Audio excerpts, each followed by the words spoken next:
Hey, soy Marvin y hace unas semanas publiqué en mi Twitter y Facebook qué les gustaría saber sobre psicología por parte de un psicólogo. Álvaro, de Psicoblog, me ha hecho el gran favor de responder sus dudas. Pónganse cómodos porque esto va a durar un rato. Muy buenas a todos, soy Álvaro del canal Psicoblog y voy a aprovechar este momento para contestar algunas preguntas que habéis hecho. La primera es, ¿qué es el locus de control? Bien, el locus de control es un tópico, un concepto que se utiliza mucho en psicología, sobre todo en psicología de la personalidad, y hace referencia a cómo nosotros interpretamos la relación que hay entre nuestros actos y las cosas que nos pasan. Parece a lo mejor un poco confuso, pero vamos a ver cuáles son los dos polos que normalmente se utilizan para esto.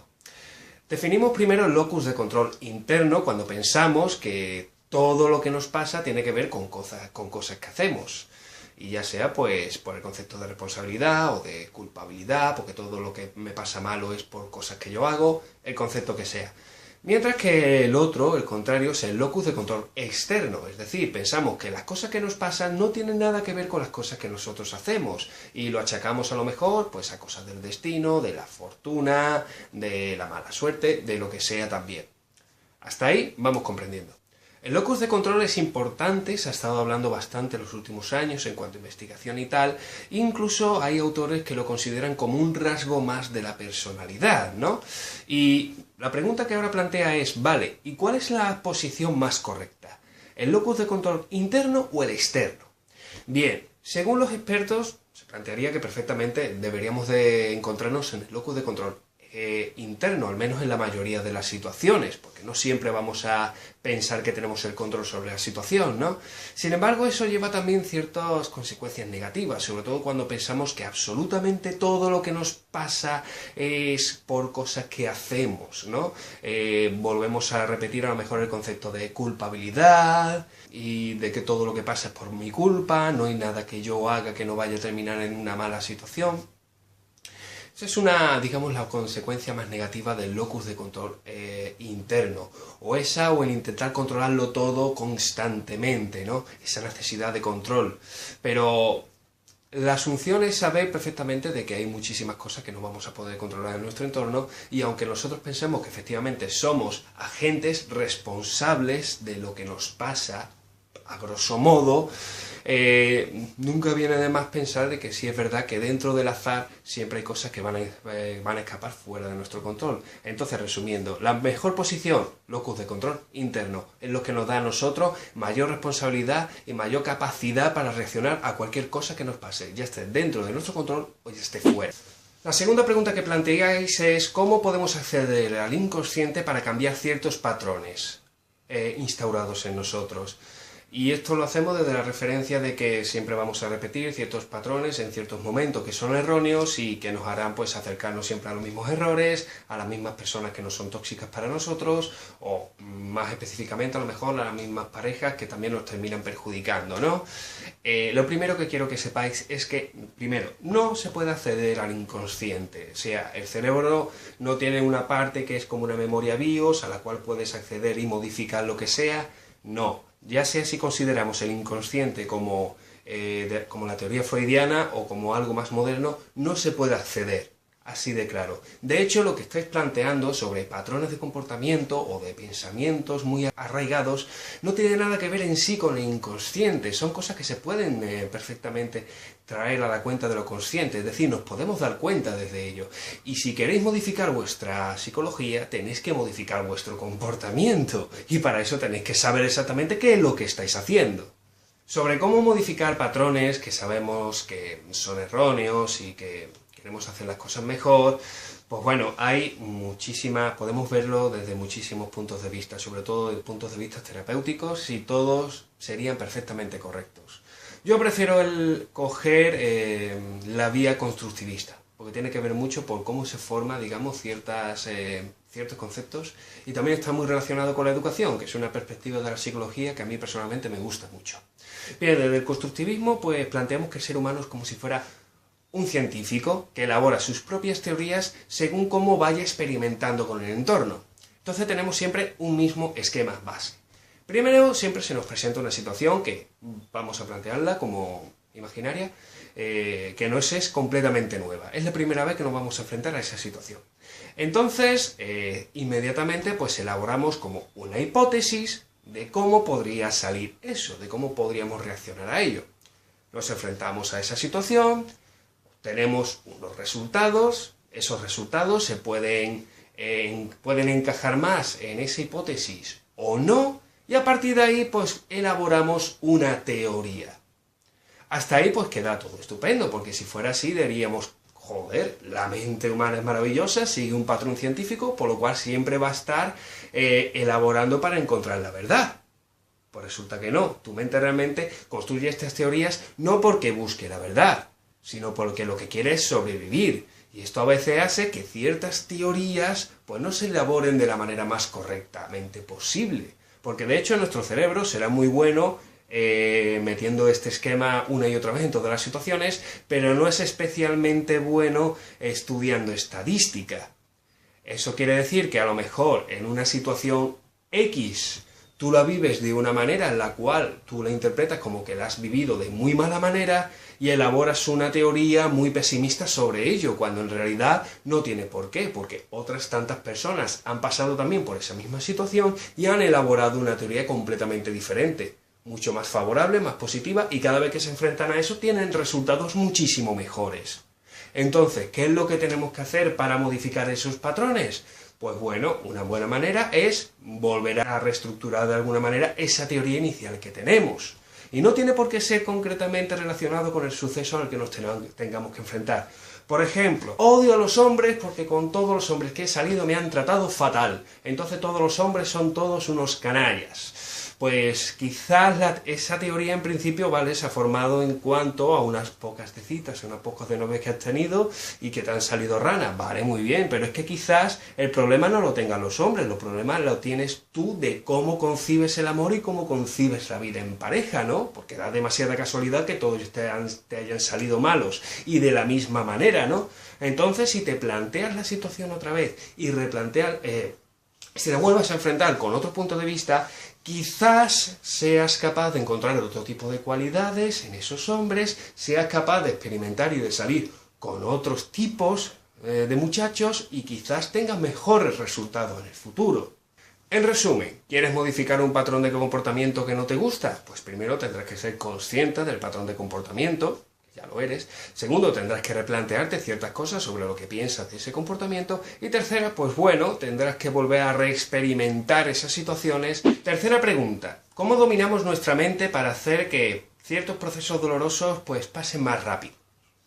Vamos a ver, ¿es cosa mía o todas las preguntas que habéis estado haciendo, que he estado contestando, tienen que ver de alguna manera con el control? Es decir, el locus de control, el cómo accedo al inconsciente para cambiar ciertas cosas, o sea, cómo controlo el inconsciente, y ahora cómo controlo en sí el concepto de mente para acelerar el proceso de dolor.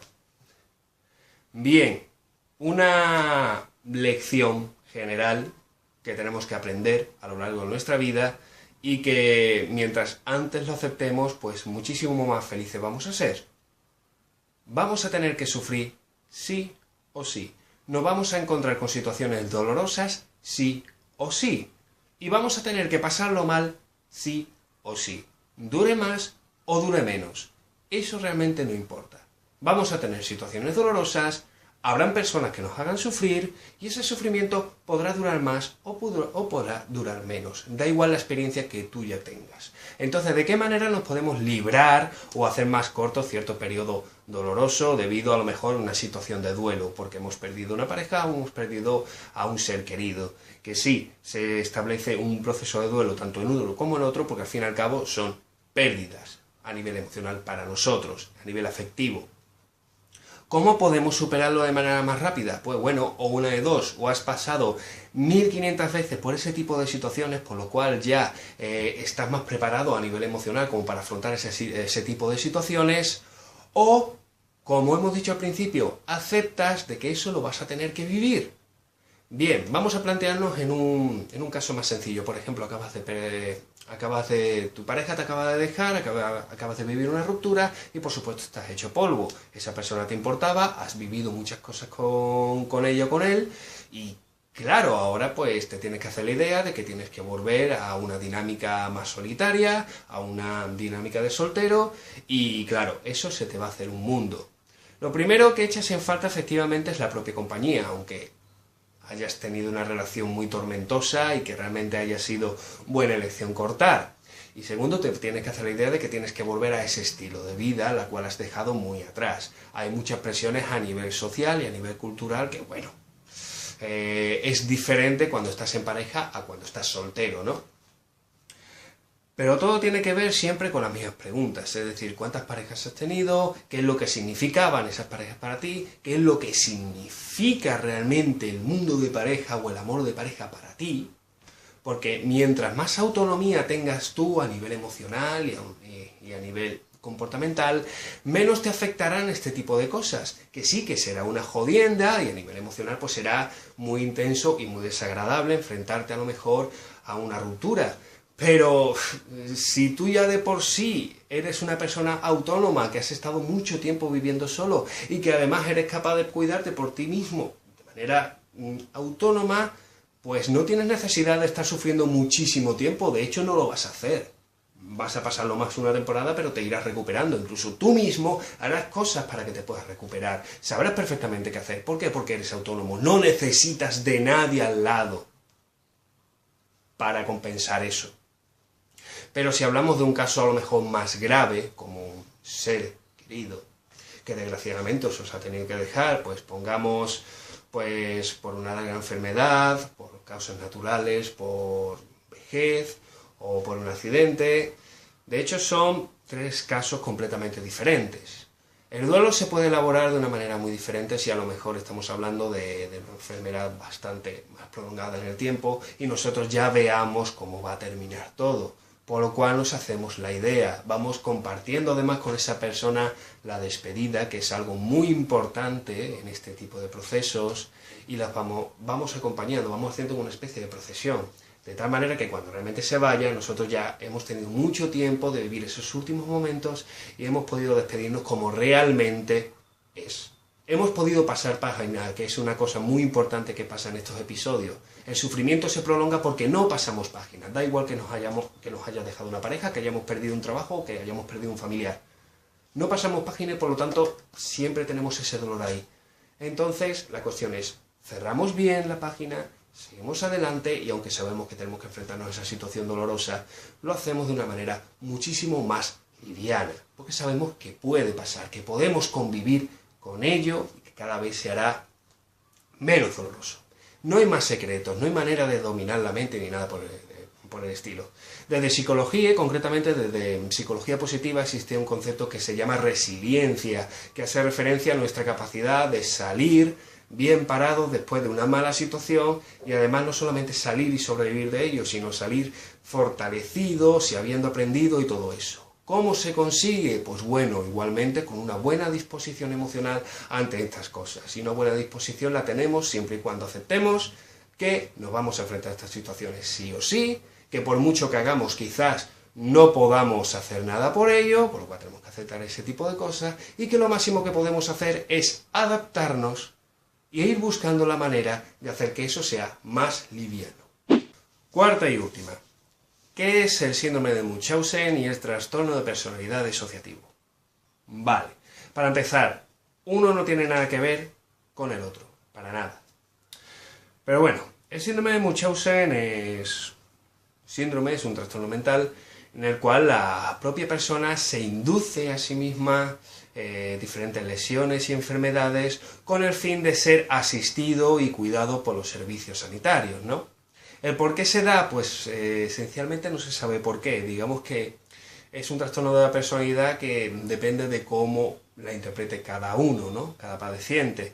Pero sí encontramos que muchas veces son personas que sí saben mucho sobre terminología médica, ya sea las veces que haya sido hospitalizado o porque ya de por sí domine por estudios ese tipo de materias, y que suelen ser personas ya de por sí difíciles, ¿no? Pero el objetivo, y es lo que llama mucho la atención de esto, siempre es el mismo. Son personas que quieren llamar la atención, son personas que quieren ser cuidadas, son personas que quieren tener ese rol de enfermo siempre. Entonces, a diferencia de la hipocondría, que crees con muchísima ansiedad que tienes cualquier enfermedad por cualquier signo que te encuentres, esta persona realmente se provoca las lesiones, ya sea o se provocan los síntomas de la enfermedad, ya sea pues medicándose cuando no se tiene que medicar, falsificando pruebas médicas o haciendo cualquier proceso, aunque sea autolesivo y que sea peligroso para él, pero para adoptar ese rol de enfermo y que los servicios sanitarios se ocupen de él. Hay otro síndrome que es el síndrome de Munchausen por poderes, que se diferencia de este. Estamos hablando de cuidadoras, porque la gran mayoría, desgraciadamente, pues son madres de niños muy pequeños que hacen que el niño enferme o falsifican pruebas médicas para que el niño se quede hospitalizado, haya un personal sanitario pendiente del niño y que de alguna manera el servicio sanitario vea cómo la madre cuida del niño. Sonado así dices, wow, qué mala madre, ¿no? Qué cosa, ¿no? Y digo que desgraciadamente la mayoría son madres, aunque también se pueden encontrar casos de hijos mayores que se tienen que quedar al cuidado de sus padres, que ya están también muy mayores, ¿no? Muy viejos. Eso también se pueden encontrar. Pero mayoritariamente es así. Y también tenemos ese perfil tan parecido. Son personas que, en el caso de las madres, conocen muy bien esa terminología médica, conocen muy bien los procedimientos médicos, que por otra parte encontramos también en el niño que muchas pruebas no encajan, como por ejemplo un análisis de sangre donde el análisis no sea concretamente, la sangre no sea concretamente del niño, o que cuando parece que se ha curado, en cuantito vuelve a casa, vuelve a presentar los mismos síntomas sospechosamente, ese tipo de signos se encuentra, la madre tiene una relación casi de devoción por el niño, casi enfermizo, y que desgraciadamente a veces el personal sanitario no tiene un acceso total a las pruebas o al propio niño en sí, porque la madre siempre está en medio. De hecho, el personal sanitario suele conocer más de la sintomatología que presenta el niño por la madre, por la información que viene de la madre, más que por las propias pruebas que puedan hacerle al niño. Y normalmente se puede encontrar este tipo de casos por eso, porque hay cosas que no encajan, o una vez el niño lo ingresan por una cosa y después lo ingresan por otra cosa completamente diferente, o que las pruebas parece que están falsificadas, porque sí, a veces se falsifican las pruebas médicas para llegar a este tipo de situaciones. O sea, que tiene que ver todo con eso, otra vez con el rol del cuidado, de la atención, de que haya un grupo de personas pendientes, ¿no? de este sujeto en particular.